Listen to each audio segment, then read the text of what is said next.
So apparently this new MMORPG will end Black Desert Online and maybe WoW too. I know you guys all love Korean MMOs. I mean, why wouldn't you? They have the best combat, the most beautiful I especially love the pay-to-win mechanics. They're so fun, man. graphics, the biggest watermelons, And yep. cleanest user interfaces, True. and pay to win in these games literally doesn't exist. Not at all.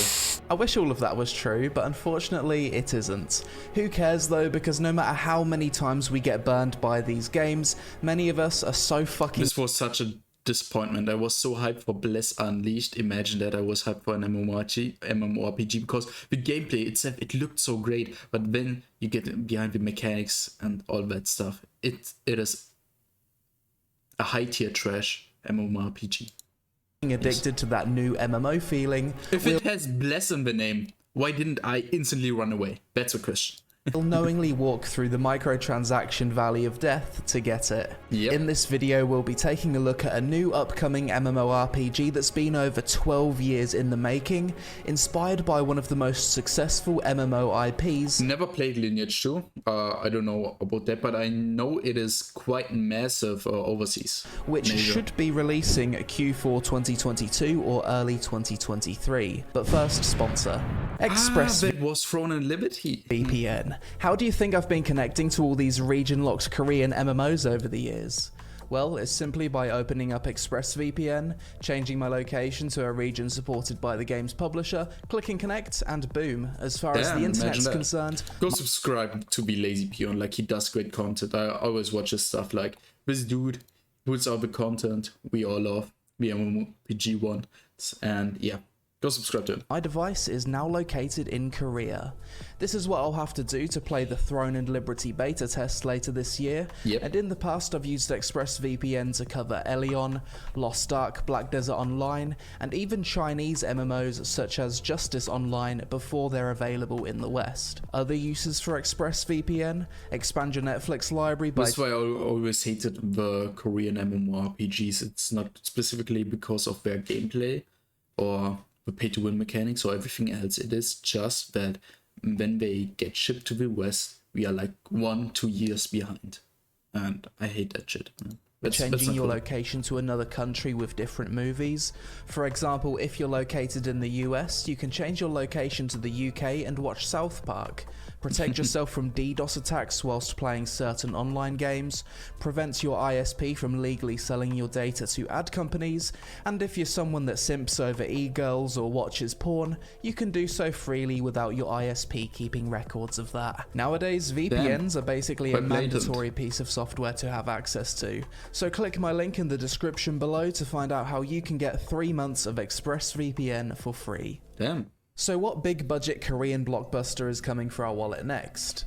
Throne and Liberty. It's basically Lineage 3, but at the last minute they decided to not set the game in the Lineage universe and instead create a new IP. Yep. This game is the next big PC MMO from NCSoft and shares the same universe as another game in development called Project E.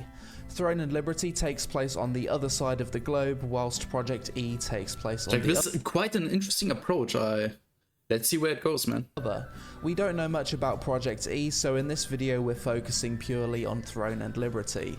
Now this is a game that's been in development for well over a decade, and you may have actually seen trailers for it years ago. Yeah, it was supposed to be an isometric game, but that changed. This is an MMO that's gone through development hell. Initially it was called Lineage Eternal and was teased all the way back in 2011. By 2016, the game was fairly close to completion and even had a closed beta test.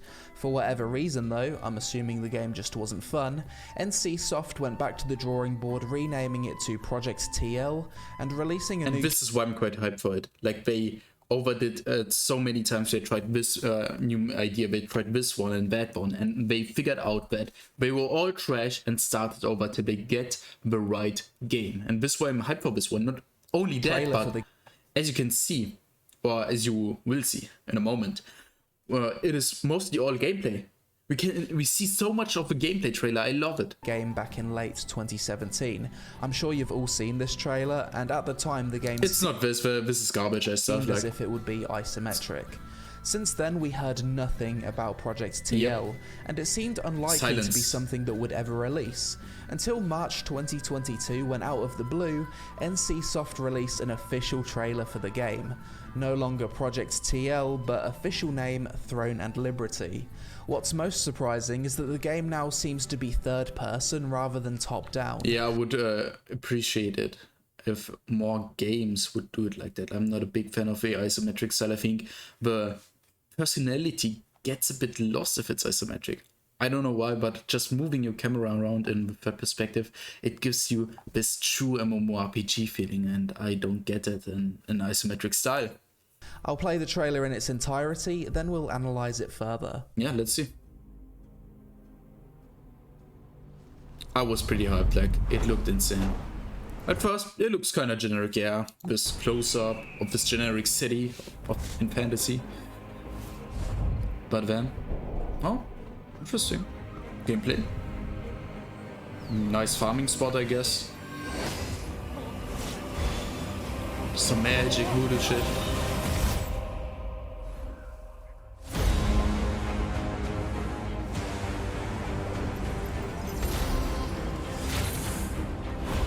Looks nice.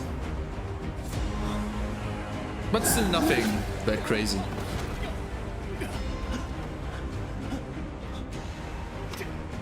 But this. That you saw before, right here. Wait a second. He stood up. It transitioned into gameplay. This is gameplay.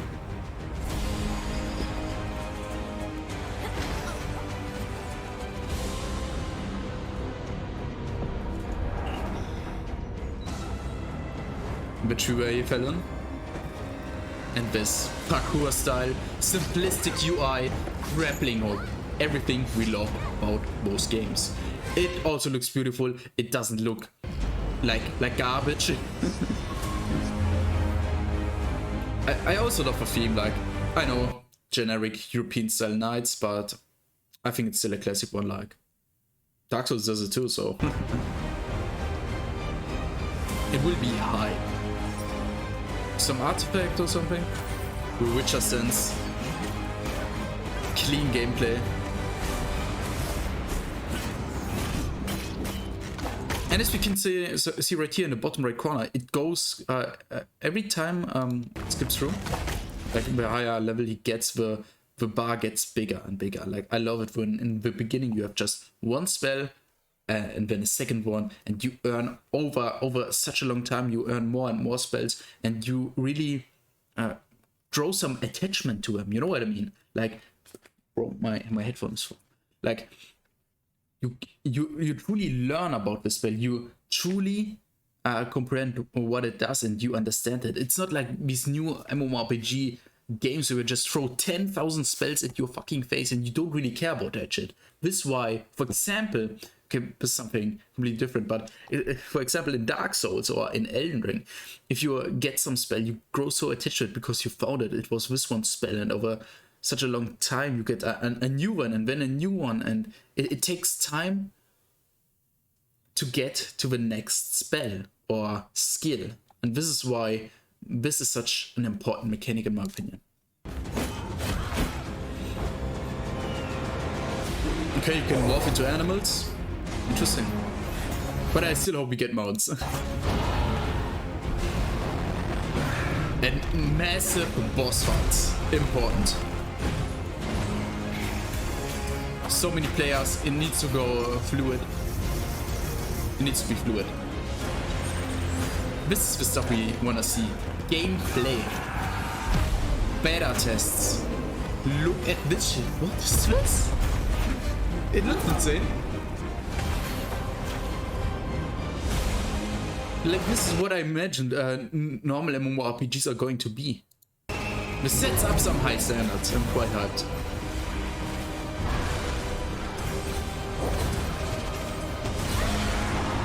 I love this. The music as well. Damn. And this one. Players are on that thing. Like, what is this? We can grapple to them.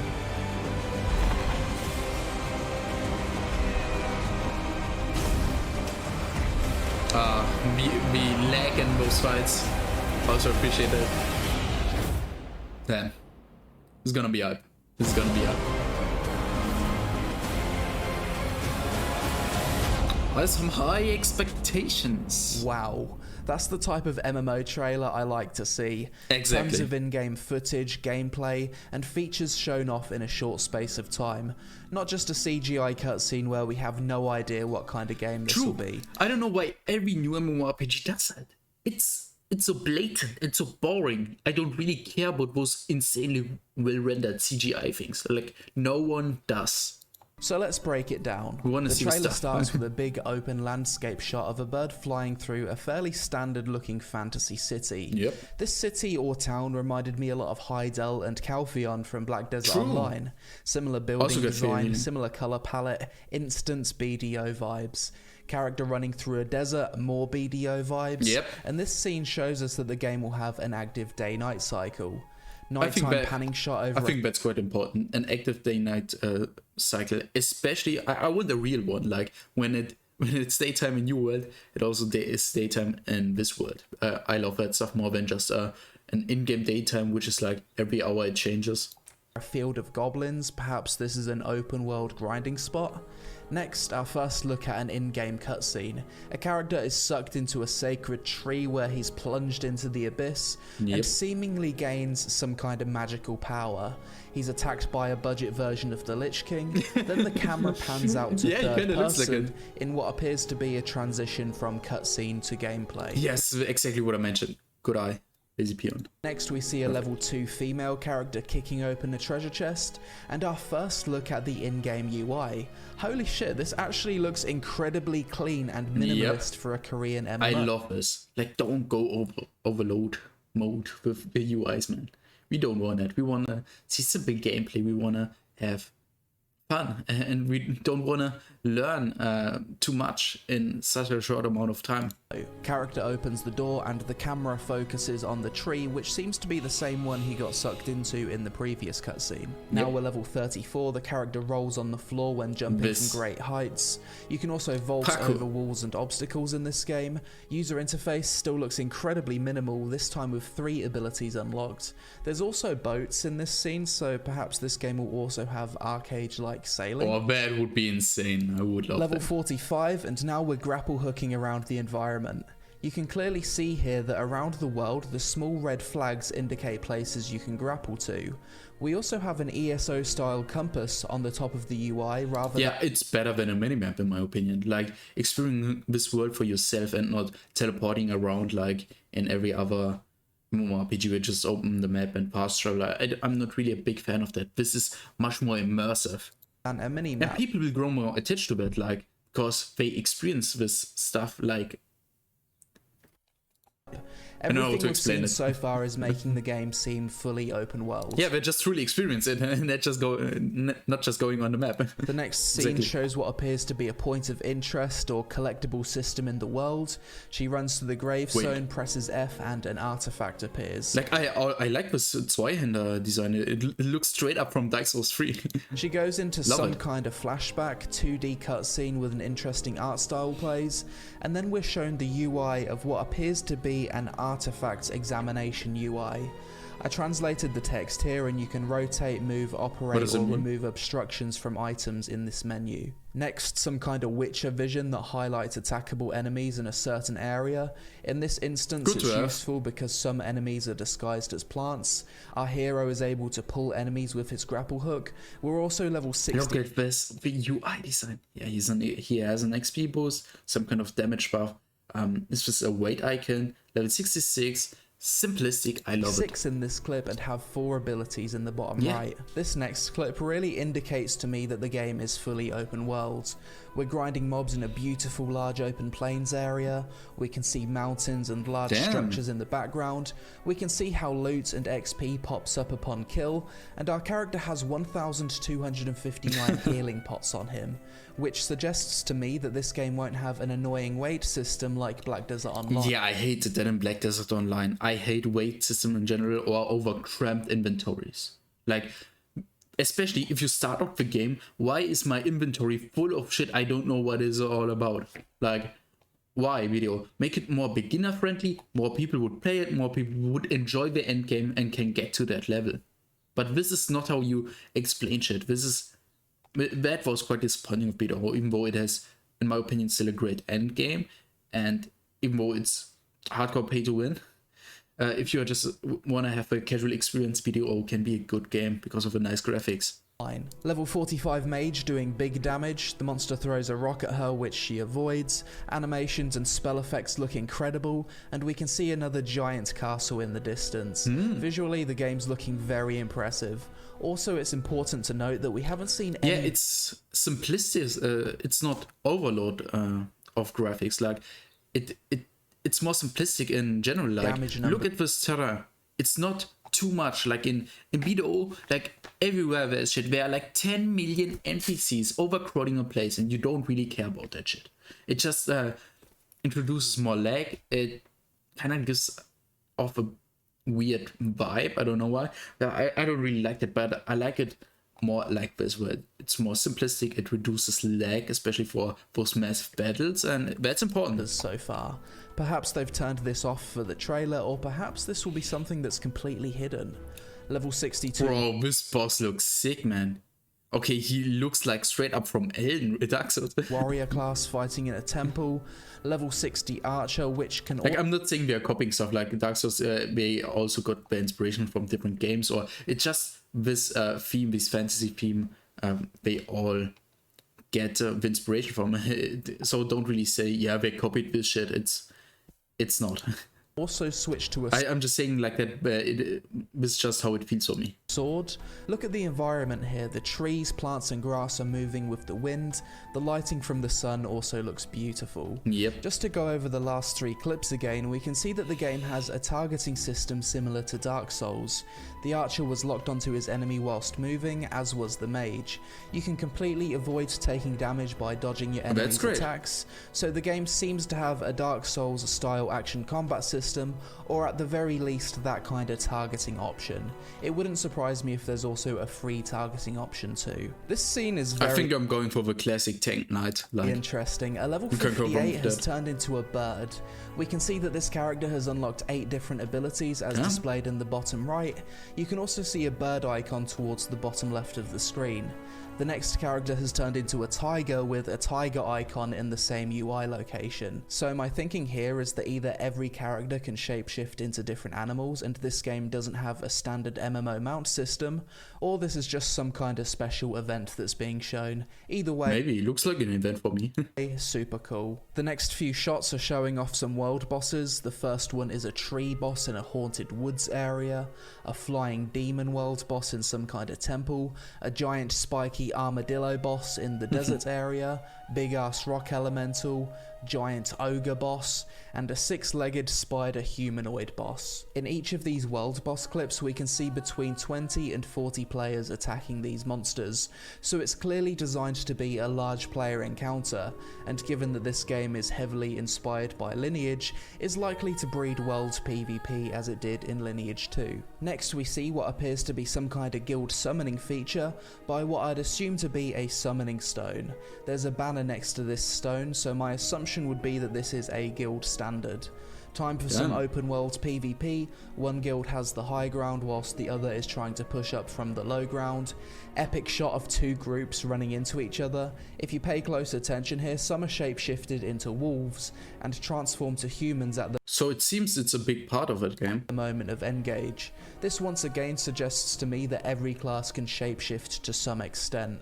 We also haven't seen any traditional mounts in this trailer yet either, so my theory on this seems solid so far. These next clips are epic. You can see what appears to be some kind of siege scenario, and each guild can control different siege monsters to smash through walls and doors. We can see tons of spell effects and buffs going off. Then we're shown another siege monster different to the previous one, which appears to be fighting for the opposing side. He looks much more badass, the attacking one. Giant monsters engage, then boom, another big skeleton world boss. I slowed this footage down Look at this. and counted between 55 and 60 players on screen fighting this thing. Every player gets knocked up into the air and transforms to bird form. If you look carefully, you can see what appears to be either... Are those pets? small pets or creature summons following players around. I'd assume these creatures are pets that loot for you, as is standard for Korean MMOs. Another giant world boss, this time a desert worm. Let me guess, it burrows under the ground and you need to run away. So this scene explains a lot. This level 66 player has actually turned into one of these giant siege monsters. What? It's not... Bro, not a summon. Okay. You can see on the UI that he now has 300k health, he's got 3 monster specific abilities, and the transform UI now shows a siege monster icon. I think that's actually much cooler that these giant titans are actual player transforms. We can see that there's many types of these titans. Some specialize in being really tall and attack from range, others can charge, some can hold platforms to put guildmates on walls, some can straight up jump on the walls, whereas others just fully destroy walls. Needless to say, from these final scenes, castle sieges are definitely going to be a massive feature in this game. And that's the end of the trailer.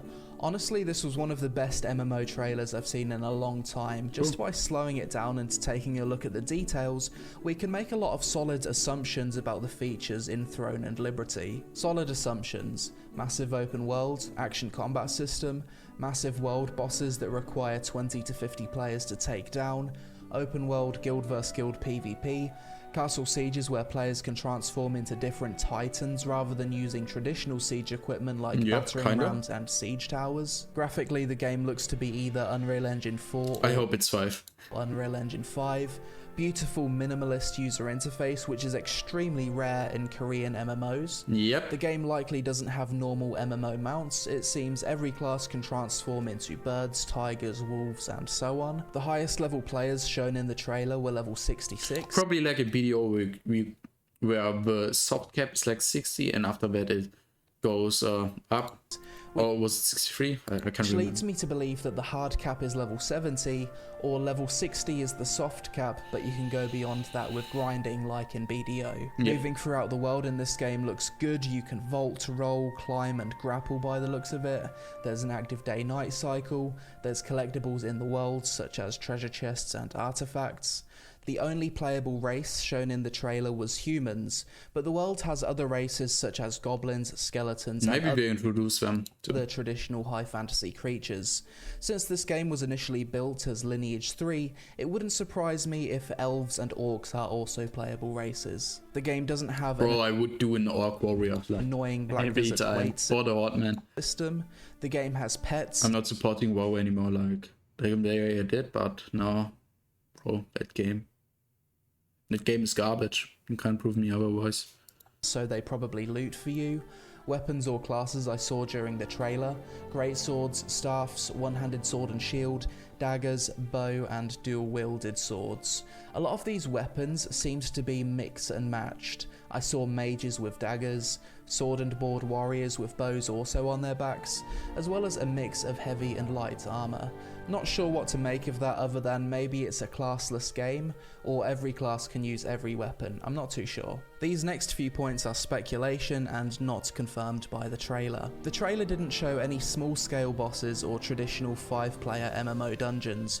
The game's also inspired by Lineage, so I think it leans more to being a PvP grinder MMO, and likely won't appeal to World of Warcraft or Final Fantasy XIV players. But maybe I'm wrong. Throughout the trailer, I didn't see anything on the PvP MMOs. Like, I think that's pretty important. But what I don't like is there are no traditional dungeons. I think you should still include dungeons. I love dungeons, man. UI that relates to questing, so I'm fairly certain you just grind mobs in this game to progress, as was shown in many of the clips. Throne and Liberty is a Korean PvP MMO. I wouldn't care if there's questing or not. Like, wouldn't matter.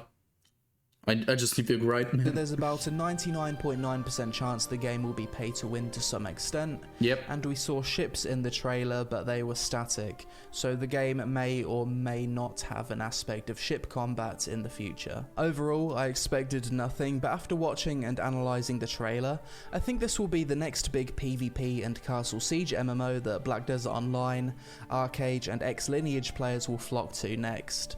Personally, I love Guild vs Guild Castle Siege endgame in MMOs, so this game is right up my alley, and will likely be something I play whilst I'm waiting for Ashes of Creation to release. That being said, I know it's going to be pay to win because it's Korean, but hopefully it'll also be free to enjoy. But that's it for this video. As always, let me know your thoughts on this probably something like that. New MMO in the comments below, especially if you're an ex-Lineage player. What are your hopes for Throne and Liberty?